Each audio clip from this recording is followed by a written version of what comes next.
Olá, estamos mais uma vez aqui com o podcast Fale Mais Sobre Isso, dando seguimento à nossa primeira temporada, que tem como tema o ciclo da vida. Meu nome é Farley Valentim, estou aqui com o colega Arley Albuquerque. Oi.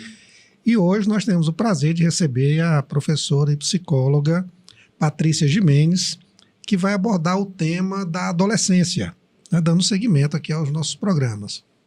Patrícia Dias Gimenez é psicóloga formada pelo Instituto de Psicologia da Universidade de São Paulo, mestre em Psicologia Social, também pela IPUSP, membro da SBPA e da IAAP, coordenadora do núcleo da SBPA de Sandplay e Técnicas Expressivas na Prática Clínica, coordenadora de seminários e supervisora na formação de analistas da SBPA, é autora do livro Adolescência e Escolha, um espaço ritual para a escolha profissional através do Sandplay e dos sonhos, pela editora Casa do Psicólogo, e coautora do livro A Escolha Profissional em Questão, com outros profissionais da área de orientação profissional.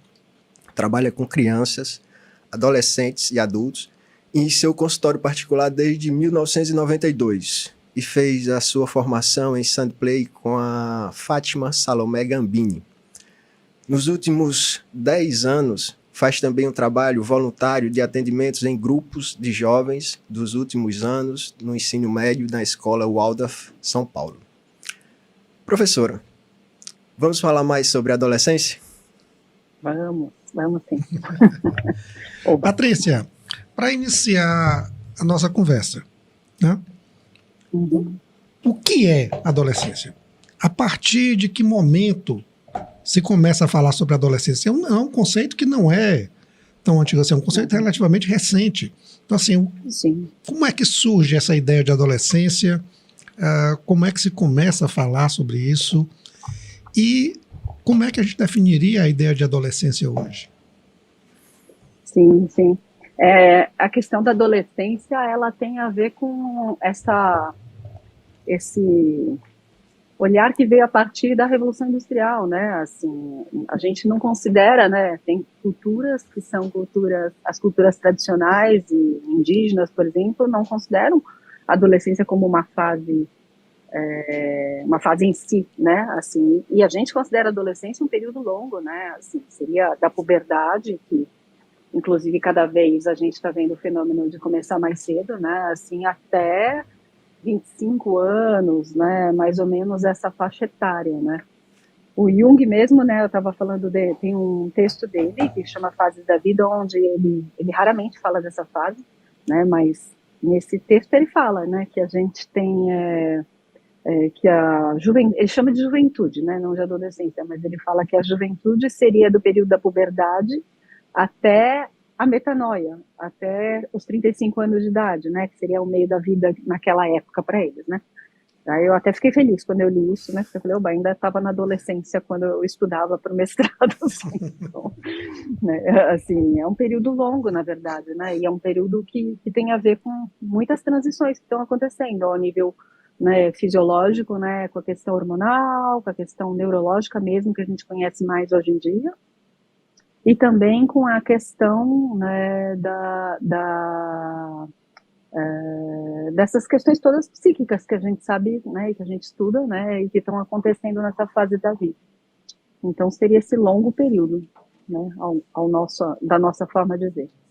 Você colocou aí que a ideia da puberdade começa cada vez mais cedo. A gente pode dizer também que a adolescência está terminando cada vez mais tarde?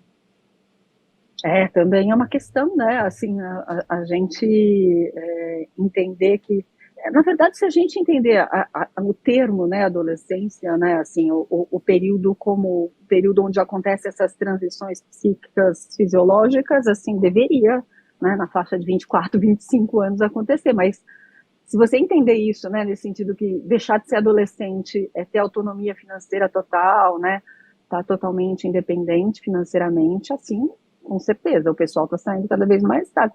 Mas isso eu acho que também é uma questão, às vezes, que tem a ver com a faixa etária. Com a faixa etária, não. Com o fator econômico, né? Assim, se você for ver, né, Acho que isso é uma característica mais em pessoas mais privilegiadas, né? Ficar na casa da mamãe mais tempo do que o pessoal, né? O pessoal, pelo contrário, às vezes, né, dentro das classes mais baixas, sai para a vida, né? Começa a trabalhar muito cedo, inclusive não consegue muitas vezes estudar, né? Então, acho que isso também é uma questão, às vezes, que talvez tenha a ver um pouco com o momento né, com a faixa, com a questão financeira mesmo, com a questão econômica. Eu vou aproveitar uma colocação sua. Na perspectiva junguiana, como a gente sabe, Jung não trabalhou com crianças, não trabalhou com adolescentes, que esses foram os temas que nós abordamos até agora, né, nos nossos episódios. Então, assim, o que é que a psicologia junguiana pode trazer sobre a adolescência, né, que é o seu trabalho, até porque, assim, o Jung, tradicionalmente, ele lida muito com o que ele chama, ele dá muita importância, até em termos assim, de aprofundamento, de riqueza enquanto experiência, de confronto com o inconsciente, ao que ele entendia como sendo a segunda metade da vida. Né? Como se, na realidade, ali, a partir de um determinado momento da vida, realmente tudo se tornasse mais rico, mais profundo, e que antes disso seria muito mais uma coisa de adaptação social, busca de emprego, família, filhos e tudo mais. E que a segunda metade da vida ela reservaria um confronto mais profundo consigo mesmo. Será que é isso? Ou será que a gente encontra essa profundidade já na infância, a gente encontra essa profundidade já na adolescência? É de uma forma diferente? Quer dizer, como é que a gente pode entender isso e também como é que os pais podem entender isso numa relação com os filhos? Sim. Então, o Jung se debruçou realmente muito pouco, né, sobre essas faixas etárias, mas acho que não só ele tem alguns textos onde ele dá, né, pontua um pouco essa questão, como também os autores pós-junguianos se debruçaram muito sobre esse tema, né? A gente tem autores recentes assim se debruçando, trazendo, né, uma reflexão muito interessante, assim, a partir da abordagem junguiana. E o Jung, ele tem um texto que se chama Etapas da Vida, onde ele fala, por exemplo, algumas coisas que são muito interessantes, como, por exemplo, ele fala que o processo de individuação, né, que é o que a gente entende, né, esse longo processo de vida, né, da gente ir em busca do que é essencial em nós, né, da nossa realização como ser, né, individual que somos, né, e até com isso poder contribuir de uma forma mais com o coletivo, de uma forma trazendo o que é nosso de mais precioso, né, assim. Ele fala que isso começa a partir do momento que o bebê sai da barriga da mamãe, né, assim. E ele dá uma importância bem importante à juventude. Ele fala que esse período, junto com a metanoia, ele coloca essas duas fases como as fases onde o confronto, né, onde você começa um grande confronto com questões interiores, né. E o que a gente entende, né, hoje em dia, né, nós, autores e profissionais que trabalham com essa faixa etária, que essa questão, né, na adolescência, a gente tem um momento muito precioso, né, você passou pela primeira infância, onde, né, até a Cida trouxe de uma forma super rica, né, no podcast passado, né, a importância do brincar, da fantasia, né, dessa exploração do corpo, dessas habilidades, se apropriar, se enraizar no corpo, né, e poder também com isso, né, fantasiar. Essa primeira infância é esse grande trabalho interior e exterior, né. Na segunda infância, esse desenvolvimento né, dessa parte toda da abstração, a capacidade de desenvolver um raciocínio, aprendizado da linguagem, aprendizado, né, começa o aprendizado de cálculo, né, uma expansão muito grande nesse nível, aprendizado de regras, né, aprendizado de organização, foco, né, assim, segunda metade, né, o segundo setênio que a gente fala, sei lá, essa segunda parte da infância, são dois preparos, né, são duas fases que preparam para a adolescência. Eu diria que na adolescência o adolescente teria, né, que se ele viveu bem essa primeira fase, essa segunda, ele teria essas duas grandes ferramentas agora para aprender a circular entre elas, né? Eu gosto até dessa imagem da Lemniscata, né, do infinito, porque é circular entre essas habilidades, esses aprendizados desses dois âmbitos, né, e ir se expandindo nesse conhecimento, porque ele tem um terceiro elemento que entra com muita força aí, que tem a ver com a primeira infância, né, assim, a retomada dessa capacidade da fantasia, com o instrumento que ele criou ali, né, intelectual, né, que ele está criando, mas que já tem uma base, né, para ele se expandir, para ele entrar em contato com as imagens interiores, né. Ele é invadido, né, por muitos sentimentos, por muitas imagens através dos sonhos, né.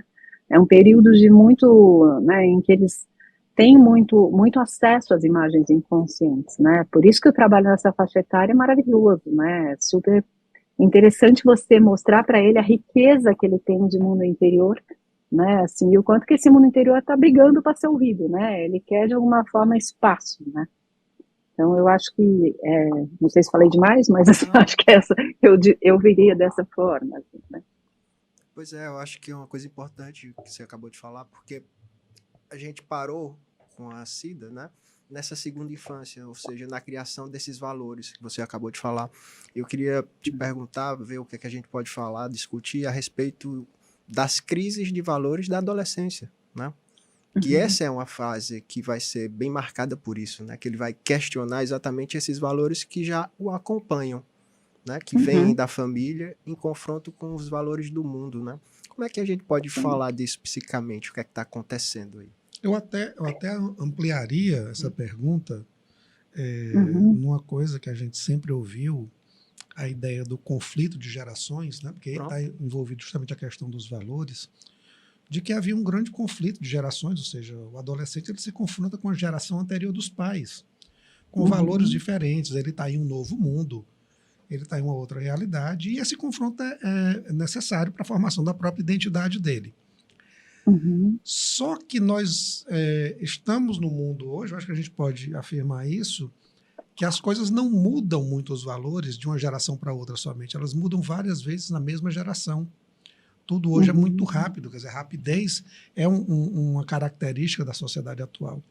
Então, como é que a gente pensa esse confronto de valores que o Arley falou, nesse momento que a gente está vivendo? Quer dizer, como é que os pais podem lidar com isso? Como é que os adolescentes podem lidar com isso? Né? Inclusive, como eu estava falando antes, assim, do nosso making of, nosso adolescente vai estar escutando isso aqui também. A gente entrou na fase agora de que o ouvinte é a pessoa ativa, né? A gente está falando para o adolescente. Sim. Na verdade, assim, o adolescente vive um momento muito especial, né? Onde ele tem que se apropriar do espaço dele, né? Eu gosto de brincar, às vezes eu uso essa imagem assim para falar para os pais e para os próprios adolescentes que nesse momento de vida ele está se apropriando de um espaço psíquico, né? Assim, e esse espaço psíquico tem a ver com essas relações com o social, né? Eu até gosto às vezes de imaginar um gráficozinho assim como se fosse é muito permeável. Ele vem, né? E até acho que é importante a gente pensar na adolescência em fases. Eu não diria que a adolescência é a mesma, né? Se você pegar dos 12, 13 anos até os seus 20 anos, né? Assim, são momentos bem diferentes da adolescência também, né? Esse momento inicial da puberdade, né? Do primeiro impacto dessa questão toda hormonal no corpo, né? Dessa questão toda neurológica que afeta bastante a questão da impulsividade, por exemplo, né? Assim, você tem, de alguma forma, nesse primeiro momento, um grande impacto na vida deles e dos pais, né? Eu acho que é a fase mais difícil para os pais, né? Assim, meu Deus, minha filhinha não é mais uma criança, né? Assim, meu filho já não quer que eu abrace ele em público, né? Ele vai me pedir para deixar na escola, né? Não fazer carinho em público, né? Assim, não quer o contato físico com o pai. É bem interessante isso, né? Porque já é um primeiro impulso, fechar a porta, né? Eu brinco assim, começar a toquinha dentro de casa, né? Então, eles começam a entrar naquele comportamento de, se puder, claro, né? Se tiver esse espaço dentro da casa de ter um espaço próprio, é a hora que eles começam a delimitar fronteiras, né? E essas fronteiras às vezes ficam muito rígidas no começo. A gente estranha, né? Como pai, né? É meio sofrido até. Mas eles precisam disso, né? Eles precisam desse espaço físico, às vezes, mais protegido para as experiências, né? Para as emoções que vêm, né? Para esse momento, processo todo. E respeitar isso, eu acho que tem muito a ver com acho que é muito importante para nós pais, né? Assim, que a gente consiga entender que isso tem uma importância.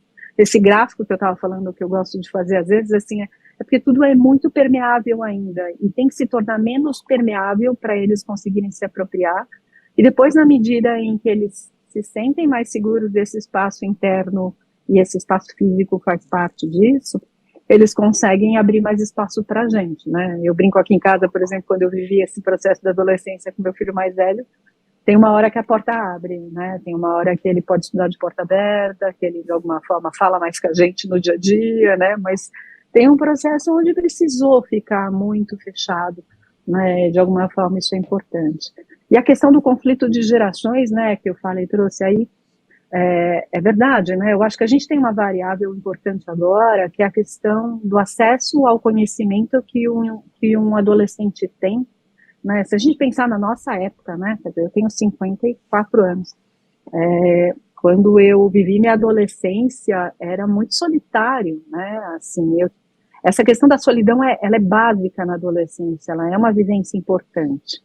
Eu fico pensando hoje o quanto um adolescente consegue ficar só, né? Assim, porque ele tem acesso através do WhatsApp e das mídias sociais, né? Ele pode estar sempre fugindo dessa solidão, né? Assim, e ao mesmo tempo ele tem acesso a muitas informações, né? Assim, o confronto de gerações, se você pensava, vinha né, eu começo a ter parceria com alguns professores são figuras que são de alguma forma que me abrem, né, para perceber o mundo de outra forma, outros não, podem ser super rígidos e eu não consigo me identificar com eles, e eles vão sendo de alguma forma, né, uma referência para lidar dentro de casa e também de alguma forma confrontar com ideias que são diferentes da minha.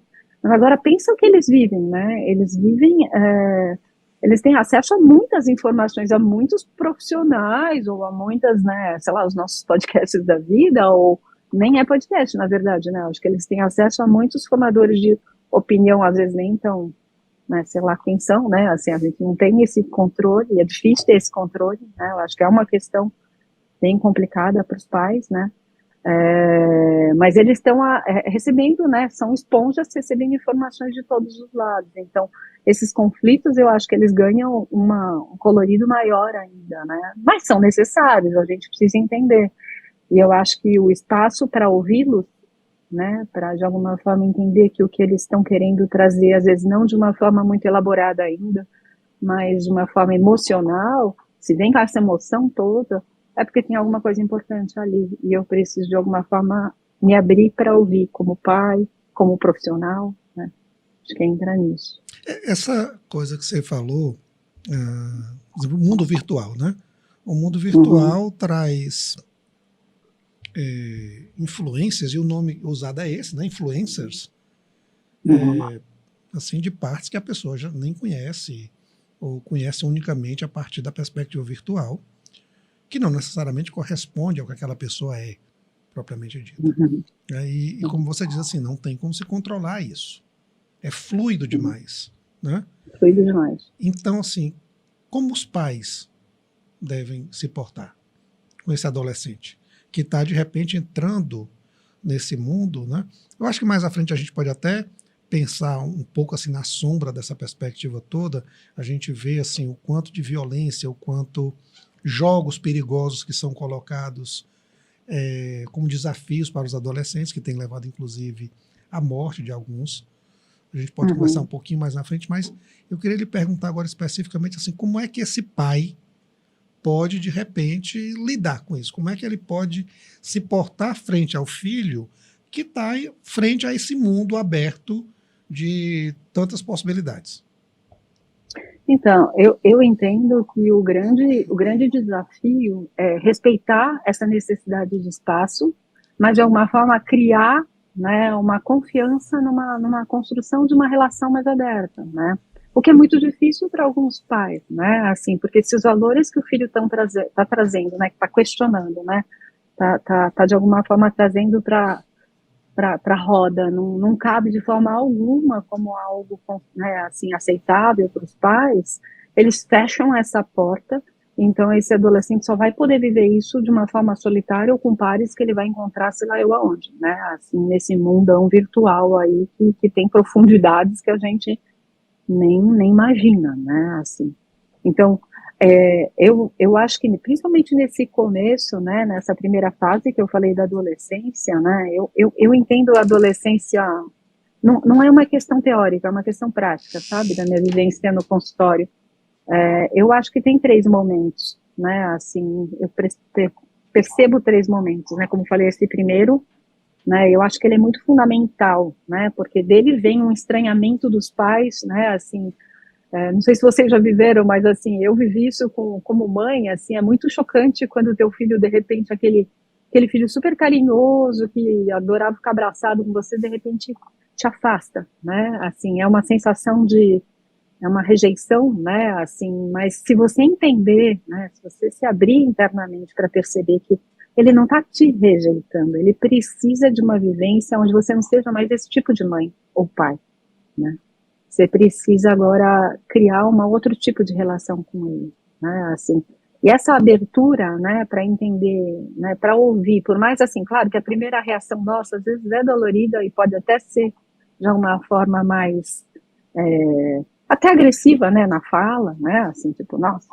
frescura, sei lá o quê, né, sei lá o que eu posso falar para o meu filho no momento desse, mas se eu entender que é algo válido, algo que ele está precisando, né, viver, acho que essa validação do que eles estão sentindo e do que eles estão trazendo é muito importante, mesmo que eu não entenda, né, mesmo que vá contra os meus valores, de alguma forma eu conseguir ouvir o que tem por trás dessa fala, dessa agressividade, por que está assim, né, o que está acontecendo, tem alguma coisa acontecendo, e eu acho que uma coisa bem básica, importante, né, do aprendizado para a gente como pai, e como filho também, né, como adolescente, de alguma forma, aprender a não confrontar no momento em que as emoções estão, né, muito acirradas, eu conseguir me afastar, esperar baixar um pouco toda essa turbulência, para depois sentar e conversar. Esse momento de conversar depois de uma discussão, né, ou de uma briga, de um confronto, né, de alguma forma, uma diferença, eu consegui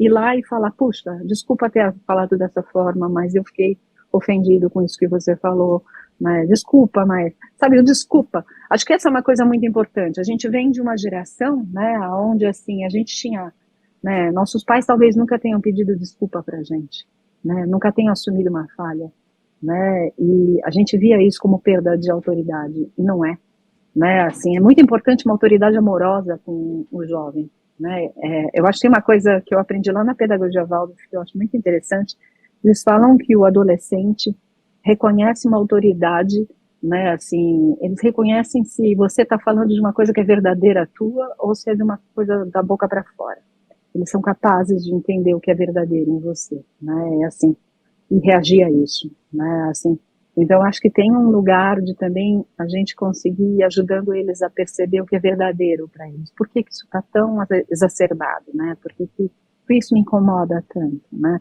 e esse momento de reconhecer uma falha, né, um jeito de reagir, né, vai construindo uma possibilidade de diálogo que é super importante, né, assim, se eu perder essa possibilidade de diálogo, essa construção de diálogo, a coisa vai se acirrando e eu posso perder muito acesso mesmo ao meu filho, né, e aí eu acho que isso abre espaço para eles buscarem, né, assim, porque não é só a gente, né, claro que também tem a questão da gente propiciar, né, espaço para o adolescente encontrar outros adultos que sejam referência, outros mentores, né, eles precisam dessas referências, né, assim, acho que isso é super importante, né, então não sou só eu, né, aliás não vou ser, que bom que, por exemplo, se eu estiver na escola do meu filho, professores que ele respeite, né, e que abram espaço para conversar com ele, né, assim, sobre questões além do ensino, né, além da matéria, vamos dizer assim, né, então buscar outras referências também ali para ampliar. Nós como psicólogos entramos nesse lugar, né, eu acho que é um privilégio poder, né, uma senhora confiança que um pai, né, tem com a gente, né, quando abre o espaço para o filho dele poder olhar para esse mundo interior, né, e as questões que ele está vivendo no mundo com uma profissional, né, ou um profissional, né, assim, a gente vira essa terceira, essa figura exterior, né, que ajuda nesse processo, né. Então, uma ideia interessante é a ideia de uma autoridade amorosa. Sim, sabe assim, eu gosto. Né? O que é isso frente à autoridade como a gente propriamente dita entende? Eu acho que a diferença é do autoritarismo para a autoridade. Porque a autoridade, exatamente. ela é reconhecida. O autoritarismo, ela é imposto, né? Sim. O autoritário impõe. Né? É pela força, né? O Pois autoritarismo é pelo poder, né? E Sim. isso é uma coisa muito importante, né, Halle? Se você pensar, eu venho do modelo, às vezes, assim, com meu filho pequeno, onde eu aplico castigos, por exemplo, né? Assim, ele não fez, que já é uma questão muito questionável, né? Assim, no sentido de quanto funciona dar castigo, né? Assim, você trabalhar com a criança, perceber a consequência dos atos dela, né? É super importante. Na adolescência, isso ganha uma dimensão mais importante ainda. Não adianta nada eu ficar dando castigos, né? Assim, usar o meu poder, né? Aí é autoritarismo, né? Para calar ele, né? Para fazer ele perceber o meu poder, né? Assim, é uma necessidade, né? Assim, a grande vivência na adolescência é a construção de relações de alteridade, né? Reconhecer o outro, né? Assim, a relação do outro dentro e o outro, né? A gente fala o outro com O maiúsculo, o outro dentro de mim, a relação com o meu inconsciente e a relação com o outro fora de mim, né? Assim, com as realidades. Por isso que também ampliar o contato dele com realidades além da que ele vive é super importante. Pois né? Assim. Assim, você falando, me lembrou aqui o nosso, acho que segundo podcast, né, quando a gente falou da teoria do apego, que não deixa de ser uma amplificação dessa teoria do apego, ou seja, a validação. Né? Não é o castigo, não é a punição que vai ensinar a criança. Né? É exatamente o contrário, é a validação. Então, essa validação é a ponte que pode unir esses pais e esse adolescente. Sim. Eu acho que essa é uma mensagem importante para a gente até reforçar aqui. Né? Validar o que pode ser validado, o que tiver em aberto ainda em termos de valores dos pais, para que um aprenda com o outro. Né? Exato. É uma oportunidade de aprendizado, Halle, enorme. Porque o que o adolescente está trazendo para os pais é um mundo novo. Não deixa de ser. Muitas vezes ainda de uma forma muito abrutalhada, né? Muito, assim, é um metal bruto, né? Ele ainda não trabalhou no processo alquímico, né? Assim, é uma prima matéria, né? Que ele precisa de alguma forma. Então, às vezes vem de uma forma que para o pai é assustador, né? Para o pai e para a mãe pode ser assustador. O que é isso? Nossa, eu não sei lidar com isso. E acho que assumir isso é tão importante. Eu não sei lidar com isso. Então, tá bom, vou buscar, né, ajuda para lidar com essa questão, né? Vou perceber. E aí acho que entra isso, a autoridade amorosa, né? Perceber que eu não tenho que mostrar para meu filho que eu sei tudo. Eu não sei tudo, né? Assim, eu tô aprendendo também, eu tô vivendo, eu tô construindo meu conhecimento. É um longo processo. E ele tá aqui na vida para te ensinar, né? Porque eu brinco um pouco assim, né? Que ter filho é meio como...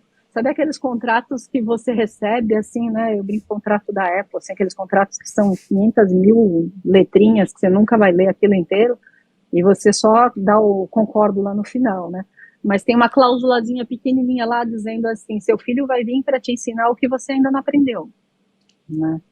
É uma oportunidade nesse sentido. E o adolescente é onde você vai ter as lições mais intensas, vamos dizer assim, né? A hora que você vai ter testado, porque ele está se testando, né? Ele está num processo de quem sou eu nesse mundo, né?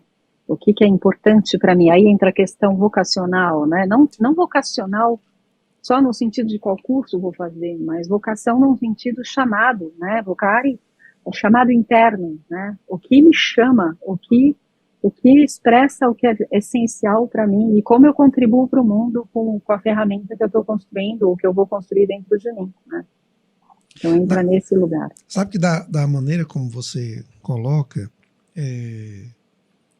fica assim bem patente a ideia de que os pais, isso é natural, eles precisam também se transformar, eles precisam se relativizar, sair do lugar que eles estão, né?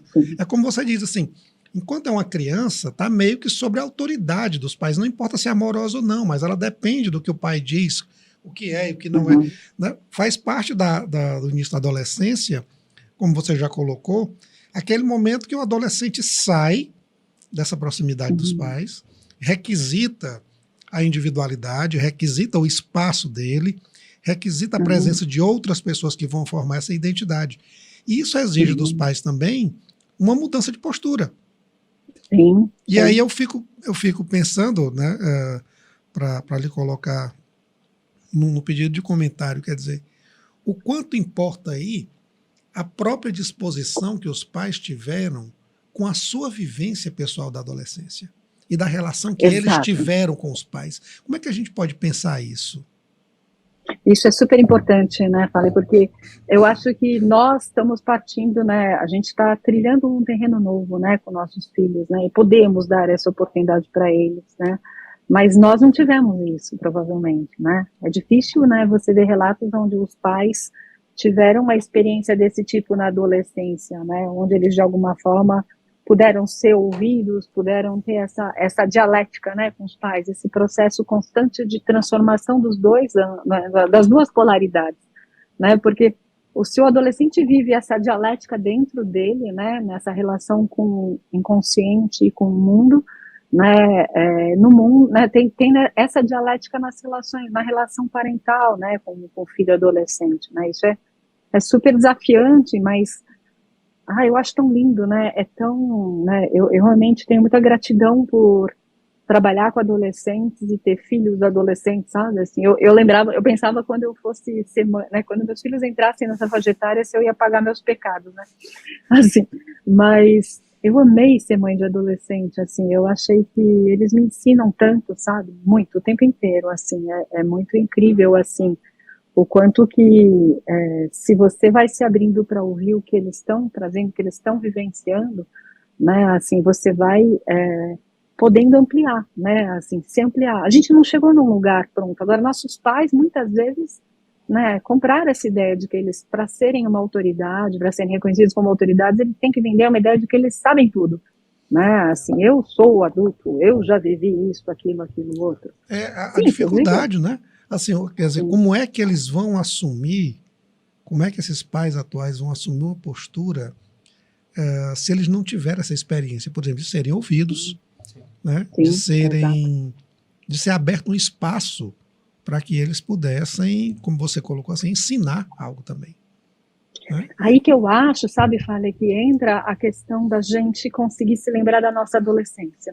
Né? Assim, tem um autor que eu gosto muito, o junguiano, que chama Richard Frankl, que ele tem um livro que foi traduzido para o português recentemente, muito bom, que chama A Psique Adolescente, e ele traz essa imagem que eu acho muito interessante, essa necessidade desse exercício interior, né, de eu poder voltar para voltar na minha maquinazinha do tempo, para como foi minha adolescência, que pai que eu queria ter do meu lado, né, porque se eu não tive esse pai, né, qual era a minha necessidade naquele momento? Né? Quando eu estava lá sozinha, chorando, né? Eu me lembro, por exemplo, da minha vivência, às vezes eu chorava muito, assim, mas minha mãe não sabia como lidar comigo naquele momento. Ela não tinha essa ferramenta, né? Mas eu adoraria que ela fosse lá falar comigo. Ela respeitou até a minha porta fechada, né? Mas assim, ela não chamou. O que você está sofrendo tanto, né? Assim, o que está doendo tanto aí dentro, né? Assim, quer falar com alguém? Mas nem existia, né, essa referência naquela época, mas hoje existe, né, assim, eu acho muito louco isso, como essa necessidade de falar, né, de expor de alguma forma, né, por isso que as ferramentas artísticas que estão tirando dos adolescentes na nossa educação, né, nesse período da adolescência é quando a gente mais precisava dessas ferramentas, da música, né, da dança, né, da expressão poética, né, assim, é preciso essas ferramentas para expor o que está sentindo, para essa dor se transformar em arte, né, se transformar em imagens, né, externas, que de alguma forma me aliviam, né, para fora, né. Assim, eu tenho um filho que toca cello, né, e na pandemia ele falava assim para mim, nossa, como ter o cello de parceria dentro de casa foi importante para eu suportar ficar fechado, né, assim. A história de tocar, de ter um instrumento, né, de ter uma escola que, você vê, por exemplo, a gente tem um ensino tão empobrecido nesse sentido, né, por exemplo, eles aprendem, a redação agora está formatada num formato Enem, né, que é uma estrutura fechada, onde a expressão da ideia é o que menos importa, não importa a forma, não importa a expressão. Né, eles precisam desse estímulo para a expressão, né, assim, essa é uma ferramenta que até tornaria mais acessível ao nosso país.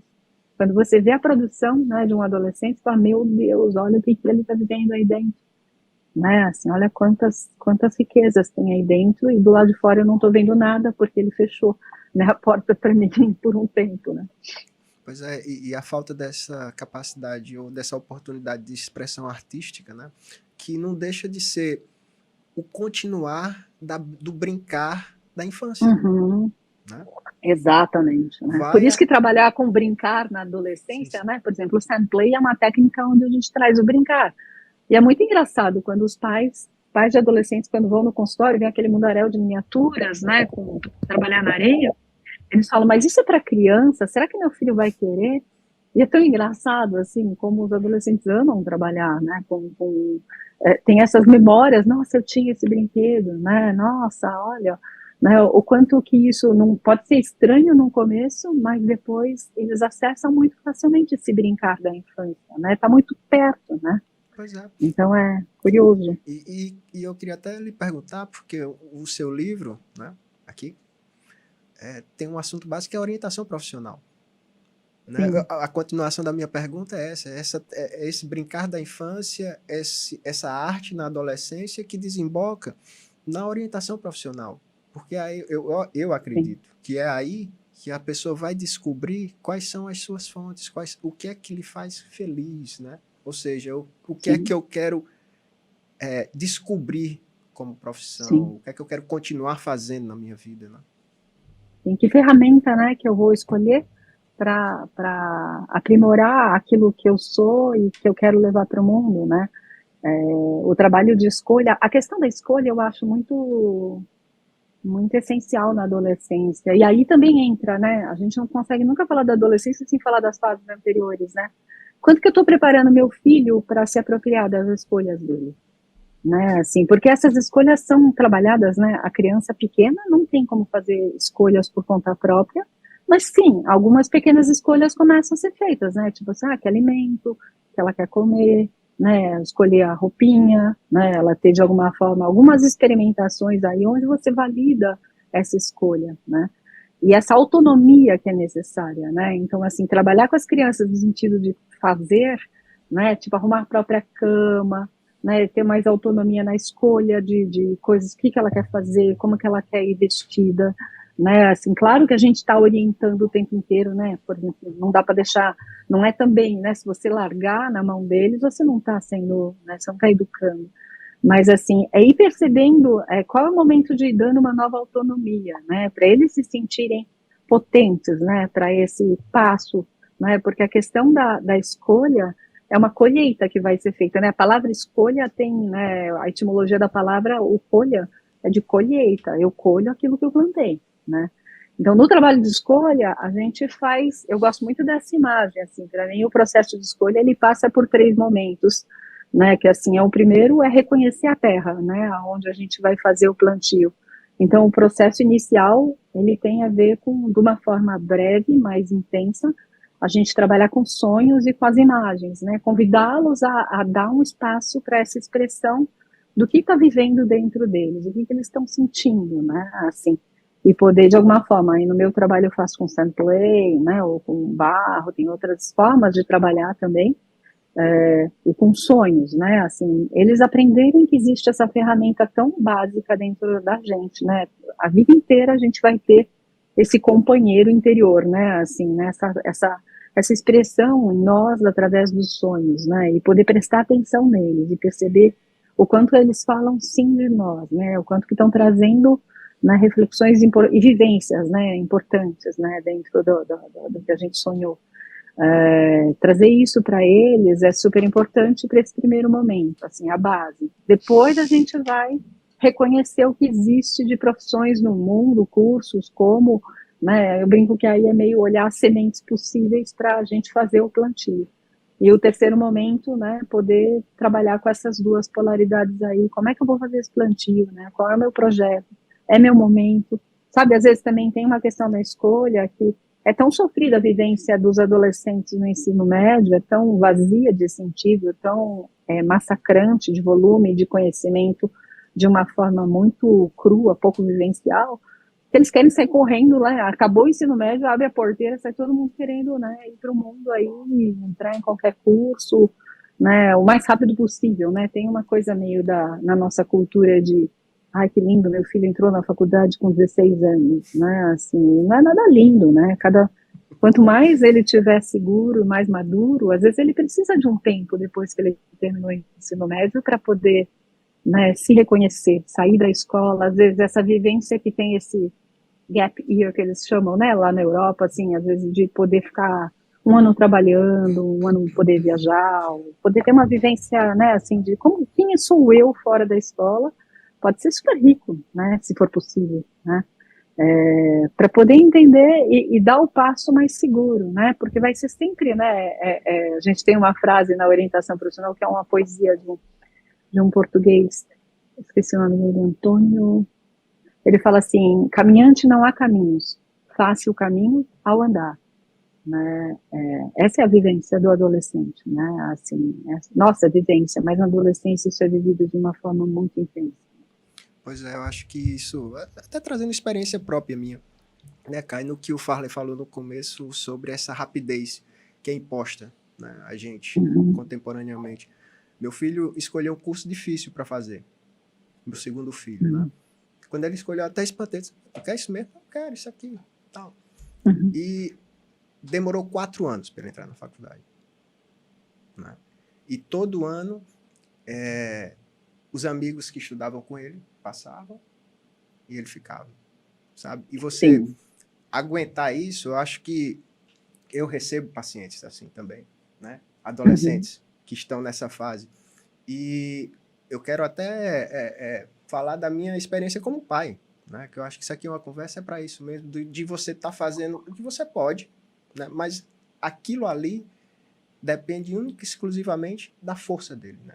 Assim, ou seja, é aquela coisa, aquela metáfora da semente do jardineiro, né? Você dá a melhor terra, dá o melhor adubo, rega, sol, mas assim, existe uma força que está na semente de se transformar em árvore, né? E você suportar isso aí, suportar esse conflito, eu vou dar minha experiência aqui, é uma coisa difícil. E reconhecer. Não, e você... Né? Não, isso. Aquele livro do Hillman, por exemplo, A Força do Caráter, que ele trabalha com a ideia assim, da semente de carvalho, ou seja, uma semente que vai brotar e vai produzir alguma coisa, reconhecer na criança e no adolescente determinadas potencialidades que já estão ali.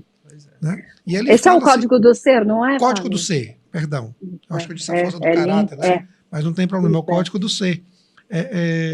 E o quanto é importante esse reconhecimento, né? Ele tem um capítulo que ele fala só, diz assim, olha a importância de você olhar, reconhecer e valorizar o outro. Pois é. Exato. E eu me lembro essa experiência como pai, né, Haley, que você estava trazendo, é super importante, né, assim, da gente suportar, né, assim, a escolha que ele está vivendo, né, ele passar pelo processo, mesmo que ele faça 4 anos e resolva que não é aquilo que ele quer, mas, assim, isso é importante, né, assim, o processo em si foi importante bancar, né, é importante bancar, e eu vejo como, assim, no meu trabalho, né, não sei vocês, assim, mas os pais muito querendo entrar, né, no protagonismo, né, assim, da ação, né, muitas vezes, assim, roubando esse protagonismo do adolescente, né, não suportando ver ele sofrer, né, assim, porque é sofrido 4 anos, assim, não é? Nossa, né? Nossa. Nada fácil. Você faz o que pode, você dá todas as condições e tal, mas assim, chega momentos que você se pergunta, meu Deus, o que é que eu faço? Você não sabe o que fazer. Sim. E você também tem que suportar isso aí. Até que teve, em um desses anos que ele não passou e ele disse que ia perder mais um ano de vida, eu disse, não, você vai ganhar o resto da sua vida. Você não está perdendo um ano. Você está ganhando o resto da sua vida se você estiver fazendo o que você quer fazer. Eu acho que essa é a mensagem. Sim, com certeza. É super importante isso, né, de sustentar, né, esse protagonismo deles, né, assim, né, essa questão essa imagem da semente do carvalho que o Hillman traz é muito linda, né, nesse sentido, né, assim, da potência de ser o que, né, aquilo que tiver que ser vai ser independente, né, das forças contrárias, né, assim, então é muito bonito isso mesmo, né, muito importante da gente reconhecer nosso papel como pais nesse lugar de impotência também, né, porque é um lugar, você está muitas vezes trilhando caminhos que você não tem tanta visibilidade, e eu gosto muito eu acho que a questão da confiança, né, ela é importante de ser construída na relação e você como pai, né, em si mesmo, né, assim, a palavra confiança tem essa coisa também, né, do confiar, né, da questão do fiar, como essa atividade que você pega essa maçaroca de algodão ou de lã, assim, transforma num fio único, né, confiar seria eu estar unida a esse fio único, né, assim, eu acho que a nossa união com o nosso filho, né, nesse processo onde ele está se tornando quem ele deve ser, né, assim, é uma confiança nesse processo anterior, né, assim, né, confiar nesse caminho que foi feito e o que está na tua mão fazer, e o que você não deve fazer, né, tá atento. Ele vai dar sinal de que o que você não deve fazer. A questão é você poder ouvir, né, mesmo que inicialmente seja meio conflituoso para você poder de alguma forma entender o que será que ele quer dizer, por que ele está precisando me falar isso, por que isso está precisando ser feito. E o quanto os pais conseguem lidar com isso, né? Com a escolha que o filho faz. Porque, veja, às vezes o filho faz a escolha dele, mas o quanto a família é capaz de pactuar com isso. Sim, e de repente ele escolhe algo que não é... Né? Tem até uma piada muito interessante que eu li do Woody Allen, né? O Woody Allen é muito sarcástico, muito... E ele diz que ele já cineasta famoso, já com vários filmes consagrados, ele disse que ia visitar a mãe, e a mãe insistia que ele largasse essa história de cinema e se tornasse farmacêutico. Essa coisa de cinema não dava futuro para ninguém, sabe? Então, assim, quer dizer, o quanto realmente a família acolhe isso, né? Mas eu queria, Patrícia, lhe fazer uma pergunta provocação. Dentro do que a gente já conversou. A gente sabe que hoje, a gente já falou um pouco sobre isso, esse mundo virtual, esse mundo das redes sociais, influencia absurdamente a adolescência. Né? Sim. E tem muita gente que trabalha com a ideia do mau uso da tecnologia, com o uso excessivo da tecnologia, a influência disso nas relações humanas, nas relações familiares, inclusive no aspecto físico dos adolescentes. Né? O excesso de horas passadas com celulares ou tablets ou em redes sociais é uma maneira também de afetar o físico, porque ele está ali parado. Né? Ele está ali parado. Só que a gente sabe que a tecnologia não vai voltar atrás. Né? Então a questão é como nós lidamos com isso. E existem vários teóricos, eu já ouvi isso de mais de uma pessoa, eu trago um aqui especificamente, que é um neurocientista francês, vou ler aqui para você, que é o Michel Desmouguet. Ele lançou um livro que já tem tradução para o português, chamado A Fábrica de Cretinos Digitais, no qual ele defende a ideia, o óculos aqui se enroscou, ele defende a ideia de que essa geração será a primeira que terá um QI inferior ao dos pais, justamente pelo uso excessivo de tecnologia, de rede social e tudo mais.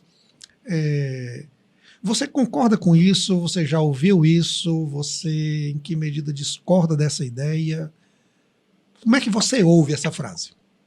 Então, eu acho que aí tem a nossa responsabilidade, né, de ir na direção contrária, né? Porque assim, por que alguém fica o tempo inteiro na rede social, né? Assim, o que é só a gente parar para olhar a gente, né? Assim, né, os adultos, né, em questão estão ali também abduzidos pelo celular, né? Tem uma sedução muito grande nisso, né?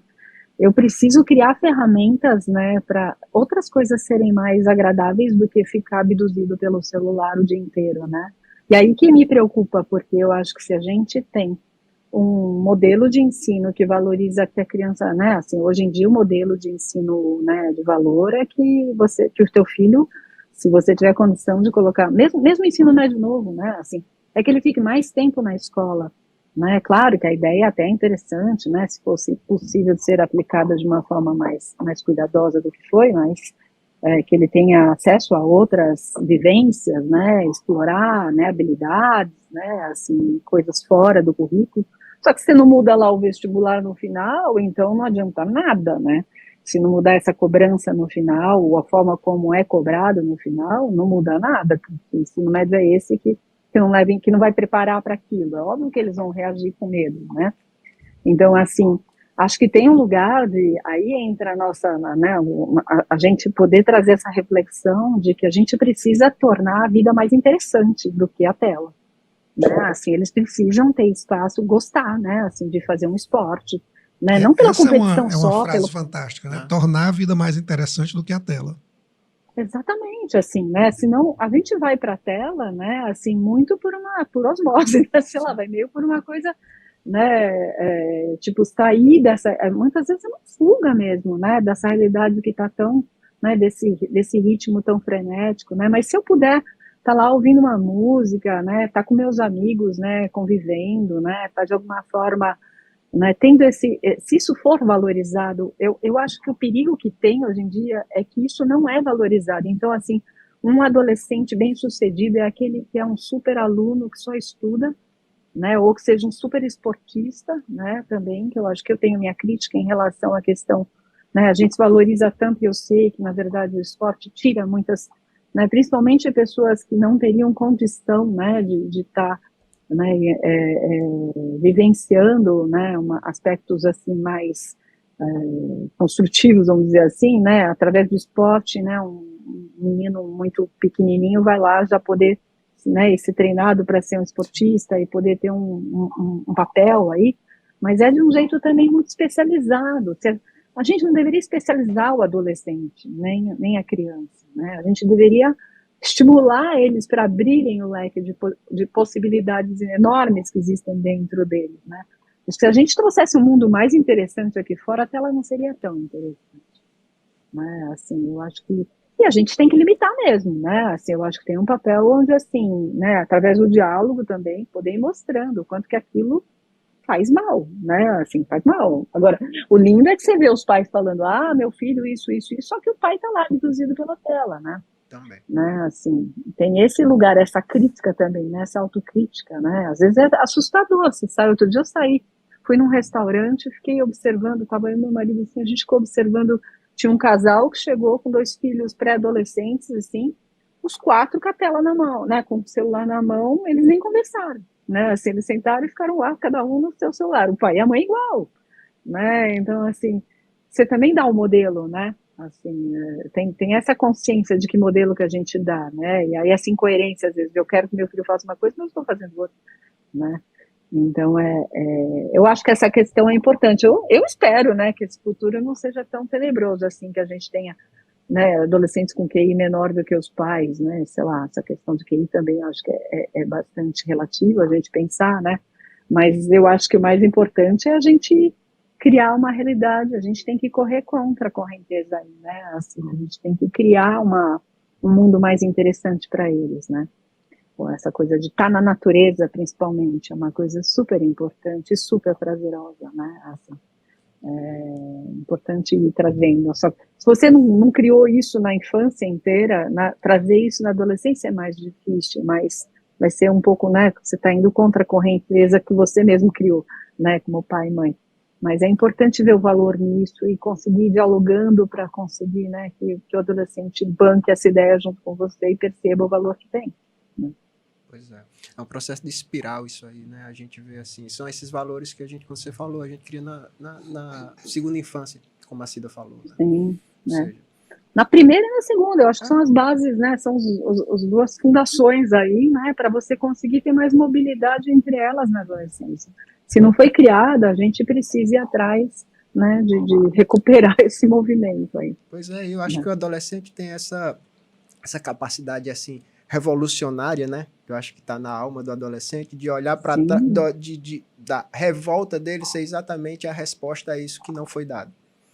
Sim. Pode até se pensar de trazer jeito. Trazer isso, o novo, né? Assim, é a grande questão da adolescência, né? Ele vai trazer o novo para a cultura. Né? Ele vai trazer para a família. Eu acho que tem que se olhar assim, a entidade família como um todo, né? Ele tá trazendo a família como unidade inicial, sim, né, ali, né? Assim, é super importante isso mesmo. Eu acho que é a tarefa. Esse pai que você colocou bem aí, que assim, não adianta o pai solicitar que o adolescente passe menos tempo nas redes sociais se ele próprio está lá, né, seduzido pela tela, pelo celular e tudo mais. Ou seja, não se constitui, eu acho, aquilo que você colocou, eu acho que foi esse o ponto, não se constitui uma autoridade amorosa. Sim. Né? Deles estarem Sim. vendo nos pais a realidade daquilo que os pais pregam. Né? Os filhos vão mostrar a nossa sombra, né, Fábio? Na é. adolescência, a habilidade deles de cutucar na nossa sombra, assim, é assustadora. Nossa reação inicial, às vezes, é fechar, agredir, né, assim, mas depois, se você tiver esse tempo de parar para olhar, por que isso me incomodou tanto? Porque isso que meu filho falou, será que não tem alguma verdade nisso? Né? Será que ele falou de um jeito que me tocou por esse lado, né?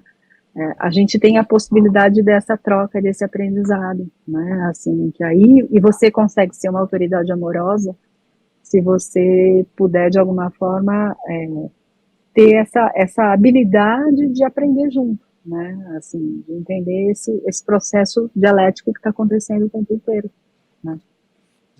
Eu acho que se resume na palavra humildade, né? Humildade, sim. Perceber que você também está ali para aprender com teu filho. Pois assim. Uma vez eu tive uma experiência, achei tão engraçada, porque eu encontrei um amigo que estava separado e ele estava me contando que o filho dele, adolescente, estava indo morar com ele, né? E aí ele falou, eu falei, nossa, agora você vai ter uma oportunidade de aprender com ele, né? E ele falou, ele olhou para mim meio assim, sem entender se eu estava tirando sarro, né? E eu falei, não, tô falando sério, né? E ele falou, como assim eu vou aprender com meu filho? Eu falei, você vai, mas espera aí que você vai. Me conta, daqui a 2 meses a gente conversa. Patrícia, voltando a uma questão que eu coloquei lá atrás para você, eu queria retomar, agora a gente falando do uso do uso excessivo, né, das redes sociais, das telas e tudo mais. Como é que a gente poderia pensar essa sombra das redes sociais que afeta os adolescentes? A violência, o excesso de exposição de si mesmo, né, nas redes sociais, que a gente está vendo demais, é um fenômeno muito comum, assim, garotas e garotos se expondo absurdamente em redes sociais. Os jogos perigosos, que já são um tema de estudo hoje bem rico. Né? Como é que a gente pode pensar isso? A fronteira do privado, né, com o mundo, né? Com o mundo. Do particular e do privado. Com certeza, né? Assim, é maluco pensar, né, que ali eles têm acesso, né? Eu fico pensando que é de alguma forma uma busca exterior que também pode acontecer, que reflete de alguma forma também uma busca interior, né? Assim, o que eu vou buscar na internet, né? Assim, o que eu estou validando ali, né? Por exemplo, essa questão da exposição, né? Não sei se vocês conhecem, tem um livro muito interessante que chama O Mito da Beleza, onde ela trouxe muito esse tema.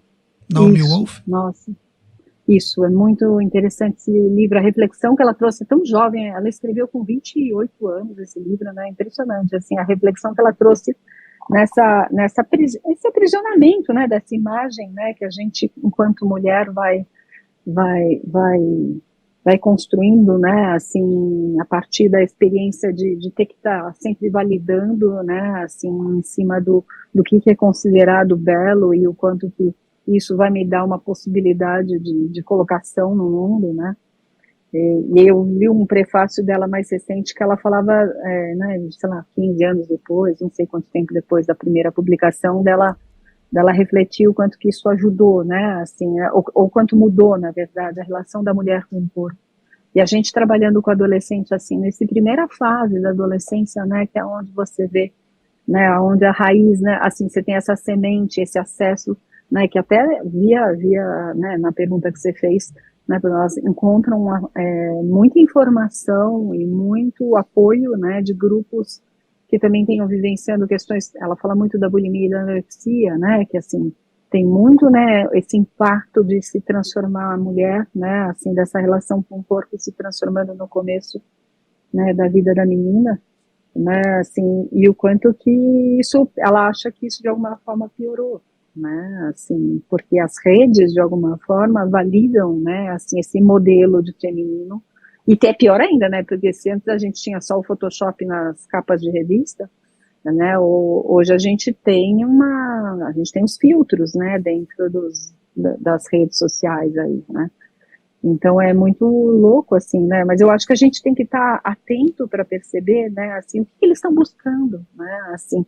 dentro do patos existe né? Essa imagem do patos que o Hillman traz, eu acho muito preciosa, né? Assim, o que o adolescente está buscando tem expressão em algo que ele precisa, né? Ou que também dentro da família ele vai trazer como uma sombra que precisa ser resgatada, né? Uma sombra que precisa ser algo que precisa vir à luz, né?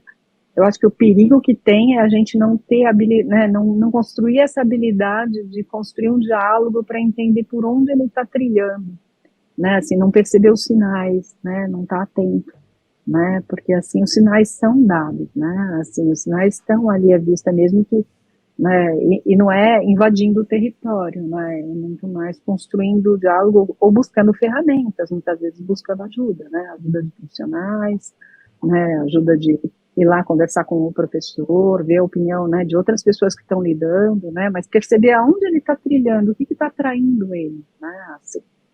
Então, acho que essa é uma preocupação que a gente tem que ter, porque eles vão encontrar, né, assim, às vezes eu fico pensando assim, como ali, né, nesse universo da internet, né, assim, eu não tenho, por exemplo, aquele TikTok, né, o TikTok eu vejo que tem feito muito sucesso, né, principalmente nesse começo da adolescência, assim, e lá eu vejo assim, né, eles estão se autodiagnosticando, por exemplo, eles estão se sentindo, né, todo adolescente se sente louco, né, a natureza da adolescência é essa instabilidade psíquica tão grande, é claro que eu me sinto louco, né, e aí você vê, né, eles o tempo inteiro achando diagnósticos lá dentro, né, então lá no consultório eu tenho ouvido direto, tipo, nossa, eu descobri que eu tenho TDAH porque eu vi um vídeo, a menina falou umas coisas que é exatamente o que eu tenho, né, acho que eu sou autista, né, assim, acho que sei lá o quê, né, assim, então, porque mas é o interesse que eles têm, eles estão querendo conhecer mais sobre isso, na medida em que eles pesquisam aquilo e trazem, né, tem um adulto que possa ouvir o que eles estão preocupados, a gente pode ir trabalhando em cima e resgatar esse aspecto que está sombrio aí, né. Então, acho que esse é o ponto. Essa coisa das brincadeiras perigosas, Patrícia, já fez parte da tua experiência? Como é que você vê isso? Então, o quanto isso não entra um pouco, né, na questão dos ritos de passagem né, que eles não encontram, né, que a gente acaba não... Falar que o vestibular é um rito de passagem, né, assim, ele pode até ser, né, dependendo de como você... Mas o rito de passagem, ele tem em si, né, a característica de você vivenciar algo, né, que te desafia, né, assim, acho que a questão das brincadeiras perigosas passam por isso, né, um desafio com a morte, né, o tema da morte é um tema importante na adolescência. O adolescente está vivendo muitas perdas.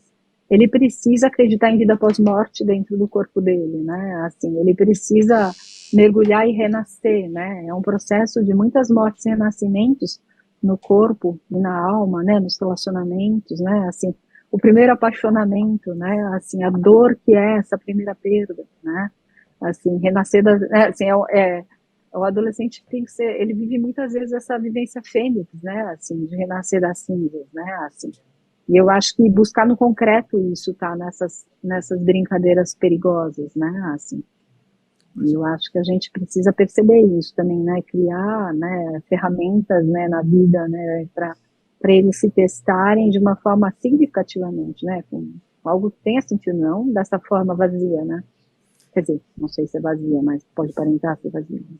Pois é, de certa forma a psique, ela busca os ritos de passagem, né? Mesmo Sim, que não tenha... arquetípico. Ela vai criar. Ela vai criar. Né, mesmo no cutting, né, que é essa experiência do...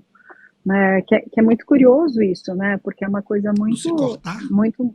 Se cortar, o se cortar acaba sendo uma vivência que muitos jovens estão trazendo, né, assim, e às vezes eu fico tentando entender, assim, claro que cada caso é um caso, né, cada vivência é uma, né, a gente entende, né, nos estudos de uma forma mais genérica, mas a gente precisa ir naquele indivíduo, o que ele está trazendo, né, eu já tive experiências no consultório que eu vi muito esse lugar, sabe, primeiro, claro, uma busca de uma dor física que é mais suportável que uma dor psíquica. Acho que isso muitas vezes está na base disso, mas tem coisas que são além, né, de eu ver o meu sangue, de eu me ver viva, né, de eu de alguma forma ver a cicatrização, o ciclo acontecer ali nessa morte e vida dentro de um ferimento, né, sei lá, tem coisas assim que a gente precisa ir buscar, né, o que está sendo expresso ali, né, só simplesmente, ai meu Deus, isso é isso, medica, né, também entra nisso, né, assim, tipo, não nada contra a medicação quando ela é necessária, mas acho que a gente também não falou disso, mas esse é um outro tema importante, a gente está medicalizando tudo, né, assim, a gente está medicamentando tudo, né, a gente está entrando com... Podemos A falar, gente quer pode entrar no tema aí. Pode entrar isso no tema. isso é um super tema, né, assim, porque quero anestesiar, né, assim, quero domesticar, né, assim, de alguma forma, por exemplo, o índice de medicação, né, de pessoas sendo medicadas com TDAH, né, assim, a questão da atenção, né, a gente pega um modelo muito americano, né, assim, no fundo, é interessante você ter uma medicação que aquieta a criança e que cria um foco artificialmente, né, assim, claro que tem crianças que precisam, né, que tem um nível de sofrimento muito grande, que tem um ganho com a medicação. Mas mesmo se eu medicar essa criança, como eu vou trabalhar essa atenção para que ela um dia não precise dessa medicação, né? Assim, a medicação ela sozinha ela não resolve, né? Assim, ela não vai trazer um ganho, não vai ter um resgate dessa sombra, né? Desse aspecto que está sendo trazido pela patologia, né? Assim, a gente entende dentro da psicologia junguiana que os sintomas são, de alguma forma, elementos, né? Experiências como sonhos, né? São mensagens, né? Eles estão dizendo algo, né? Algo precisa ser visto, algo precisa ser acolhido, né, pela consciência. A gente precisa construir, né, uma consciência mais acolhedora, né, assim, acho que essa é uma questão, né, na nossa cultura tão rígida ainda, tão patriarcal. A gente precisa de uma amorosidade, por isso que essa autoridade amorosa, né, para poder acolher esses aspectos, aquilo que não é perfeito dentro de mim, né, assim. Sim. Porque nessa questão do corpo tem isso, uma busca de uma perfeição, né, que não existe, né. E a relação com a medicação muitas vezes é construída dessa forma, né? Busca-se a medicação para anestesiar. Sim, né? sim, assim, um processo de reflexão ou de construção em cima do sintoma, ou daquele que está sendo apresentado como diferença, na realidade é silenciado muitas vezes pela medicação. É claro, né, Fala, que se você trabalha, né, com uma pessoa que tem condição de ser medicada de uma forma adequada, né, se ela precisar mesmo da medicação, né, mas que ela seja medicada, né, de um jeito que ela não anestesie, né, mas que só, de alguma forma, ela consiga suportar um pouco o sofrimento para poder elaborar na análise, né, dentro da sua psicoterapia, porque aí a parceria, a psicoterapia é importante, né, só a medicação, que eu acho que é uma coisa que se busca, né, mais facilmente. Hoje em dia se medica, né, você vê todo mundo medicando, né, assim, todo tipo de médico medicando, né, assim, não alguém. E essa área, né, da adolescência e da infância, né, exige um cuidado muito especial. Os nossos colegas que são psiquiatras, né, assim, eu tenho colegas, né, muito competentes que me falam, não vou atender um jovem porque preciso ter um conhecimento específico dessa idade para poder medicar, não é qualquer um que medica, né? E assim, e se medicar com esse cuidado da pessoa estar, né? Propiciar também uma psicoterapia para a pessoa poder ir trabalhando e não precisar mais dessa medicação no futuro, né? Pois é, eu acho que um tema até para a gente ir encerrando, né? Porque já nossa conversa foi boa. Aliás, está sendo boa, né? Está sendo boa. Está sendo boa. A gente já passou e bem do tempo. Né? Como a gente tocou em ritual, falou em medicação, eu acho que um tema que também a gente ainda não falou, que é droga. Né? Sim. Nessa fase, sim. Né? Me lembrou do livro do Zóia, né? Que ele fala exatamente... Sim, nascer não basta. Nascer não basta, que ele fala exatamente isso, a ausência dos ritos, né? De uma pessoa que diga até onde você pode ir. Que a grande lição do rito é essa, você vai até aqui. Eu queria que você falasse um pouquinho a respeito disso, da sua experiência com adolescentes e com o uso, a adicção, eu não sei. como você Sim. pode colocar? Então, eu às vezes penso nesse aspecto, sabe, Ale, que esse livro foi bem importante para mim quando eu li esse livro do Zoya, né, O Nascer Não Basta, porque essa questão ritualística, né, assim, o uso, né, ele fala lá muito, de uma forma muito interessante, né, da necessidade, né, e do uso dentro de um ritual, né. Eu acho que, para mim, a psicoterapia com adolescente, ele pode ter, né, esse sentido ritual, né, porque você tem a oportunidade aí, num rito, né, de passagem, você tem eu acho que o grande passo é você se perceber como fazendo parte de um todo, né, você é um indivíduo dentro da cultura, mas você tem uma conexão com o coletivo, né, com a comunidade, com seus ancestrais e com esse aspecto espiritual, né. Esse aspecto espiritual, eu acho que assim, numa realidade tão material que a gente vive, o adolescente, pela natureza da adolescência, precisa da conexão com o que é mais espiritual, não religioso, não estamos falando de religião, né? A gente está falando, claro, que a religião pode ser um instrumento de contato com essa religiosidade, né? A gente diferencia isso dentro da psicologia junguiana, né? Assim, a religiosidade como esse aspecto, né, que está em todos nós, com essa conexão com o nosso, né, com aquilo que é mais único, né, com o nosso si mesmo, aí, sei lá qual termo que a gente use, mas, assim, essa percepção de que existe, né, algo dentro de mim que me conecta ao maior, né, então, o trabalho com sonhos, eu acho que ele é muito importante, né, assim, eu acho que no uso de substâncias psicotrópicas, assim, tem uma necessidade, ou de fuga também meio parecida com o uso da internet, né, das mídias, né, acho que tem uma necessidade, às vezes, de sair né, de esquecer, de sair dessa, né, numa balada, eu usar um MD, né, assim, eu usar uma bala, né, eu ter, de alguma forma, uma sensação de sair do meu corpo, né, de expandir, né, minha consciência, assim, de perceber sons, de ter essa coisa muito intensa, né, assim, que eles estão buscando algo além do material, do físico, do concreto, né. Eu acho que isso é a experiência na adolescência, então eu vejo como um instrumento nesse sentido. Ou também de anestesia também, né, às vezes eles se automedicam, né, assim, por exemplo, o uso da maconha, eu acho que ela entra muito nesse lugar, né, na minha experiência, você vê que ele está usando a maconha para, também como uma ferramenta social, né, às vezes é a forma de me conectar com o mundo, é um super ritual, né, assim, todo mundo passa lá o beckzinho, né, assim, tem uma estrutura ritual que eles criam, né, entre um grupo, né, assim, mas acho que no uso abusivo, que é aquele adolescente que está todo dia fumando escondido dentro de casa, né, assim, é geralmente escondido, né,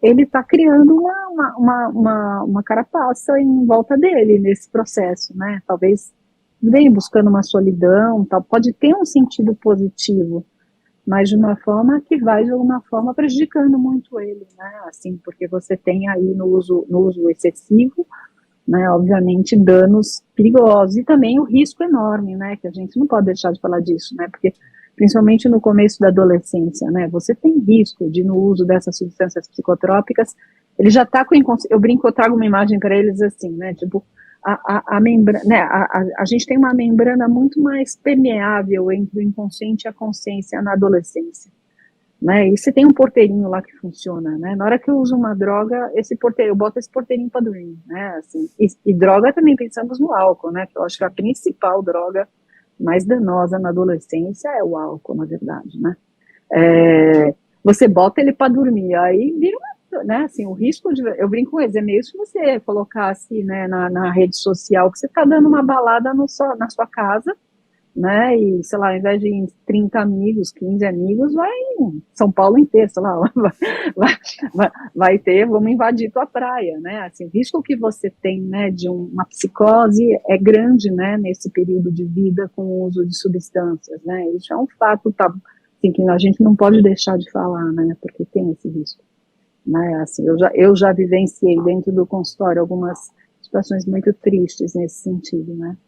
Então, esse é um fator, né, ao mesmo tempo, né, percebendo que tem uma busca ritualística nisso, né, que se tivesse um contexto, né, como o Zoya traz naquele livro, né, poderia ser significativo, mas eu ainda defendo que eu acho que a gente poderia trabalhar na adolescência para não precisar de uma substância psicotrópica para acessar esse inconsciente, que eu acho que é a finalidade maior, se perceber como um todo, né? Entrar em contato com aquilo que está além dessa consciência tão, né, tão menor que é vendida como realidade para a gente.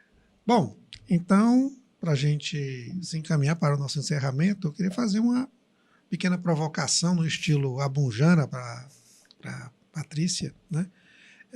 Patrícia, que tema nós deveríamos ter tocado que nós não tocamos, ou que pergunta você gostaria que nós tivéssemos feito e que nos escapou, que nós não fizemos? Acho que a gente conseguiu abranger bastante, né? Bastante aspectos assim importantes na adolescência. Talvez um tema agora, pensando que a gente não falou muito, é a questão da sexualidade, né? A questão da sexualidade de gênero, né? Acho que essa parte, né?